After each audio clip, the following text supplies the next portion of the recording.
AP ప్రకాశం జిల్లా మధ్యలకట్ట దగ్గర road ప్రమాదం జరిగింది. అదుపు తప్పి బస్సు బోల్తా పడింది. ప్రమాదంలో 25 మందికి పైగా ప్రయాణికులు గాయాలయ్యాయి. గాయపడిన వారిని హాస్పిటల్కు తరలించి చికిత్స అందిస్తున్నారు. ప్రమాదంలో బస్సులోనే ప్రయాణికులు ఇరుక్కుపోగా వారిని బయటకు తీసి హాస్పిటల్కు తరలించారు స్థానికులు. నూజివీడు ఆర్టీసీ డిపోకు చెందిన సూపర్ లగ్జరీ ఎక్స్ప్రెస్ శ్రీశైలం వెళ్తుండగా అదుపు తప్పి బోల్తా పడింది. ప్రమాద స్థలాన్ని Markapuram sub collector Nagireddy, Peddaraveedu MRO Dilip Kumar పరిశీలించారు. ప్రమాదానికి గల కారణాలపై ఆరా తీశారు. డ్రైవర్ అజాగ్రత్త వల్లే ఈ ప్రమాదం జరిగినట్టుగా తెలుస్తోంది. ఘటనపై కేసు నమోదు చేసి దర్యాప్తు చేపట్టారు పోలీసులు.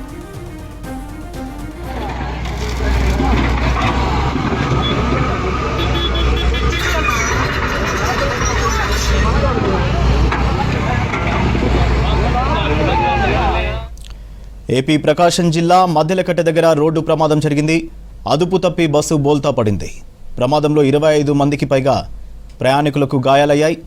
గాయపడిన వారిని హాస్పిటల్కు తరలించి చికిత్స అందిస్తున్నారు.